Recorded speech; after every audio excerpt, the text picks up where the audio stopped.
ওইটা বাদ দাও না। আর আমি বলতেছি যে ছেলে পটায় সমস্যা নাই। আমিও ছেলে তোমারে দিমু। তুমি আগে আমার একটা মেয়ে দিবা?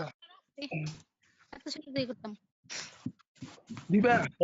এ মোহন আপু হ্যালো, বলছি আপনার আপনার বড় বোন মানে বড় বোন টুন নাই? এই বলো বলছি বড় বোন টুন নাই? না হচ্ছে বিবাহ এ মানে মোহানা লাগবো। মানে এই যে ইকরাম ভাইয়ের সাথে সেট আপ করে দেন। হলো হলো কোথায় লাগবে শালা। হ্যাঁ আমার পৃথিবী থেকে দরকার বের পড়ছে মনে রে করেন আমার friend দরকার রে শোনো। আমি কি বলতেছি আমার দরকার কুচি মেয়ে।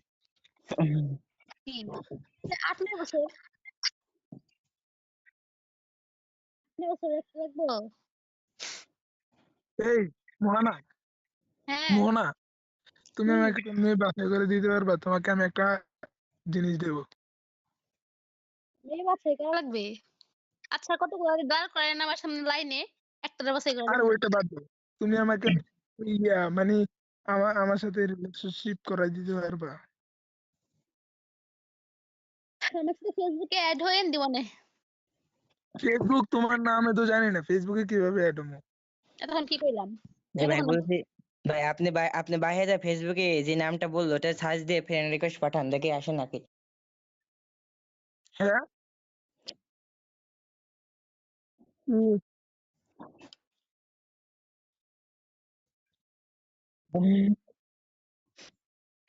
নাইমা নাইমা তো নাইমা তুই এমন করলে দেখবিস তোর কিছু দিতাম না।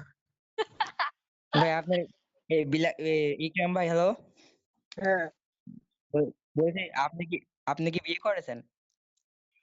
হ্যাঁ ভাই, আমি বিয়ে করেছি, বিয়ে করে 3টা ছাইরা দিছি, আর একটা বাকি আছে ওইটাকে খাইয়া ছাইরা দিব। হ্যাঁ, নাইমের কাছে দেবেন, খালি নাইম ভাইয়ের কাছে।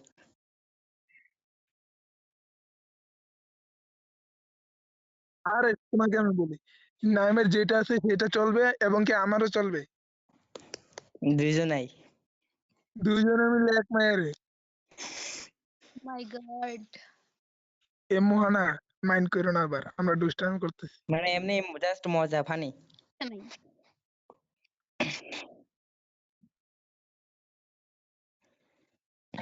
ওই রিয়েল ভাই আমরা তো নাইমারটা ভাই আমরা তো তার ভাই মানে দেখতেছি বুঝছো, না। তার মানে বুঝছো নাইমারটা সত্যি সত্যি রিয়েল কেন? কারণ নাইমে হ্যান্ডেল বাইরা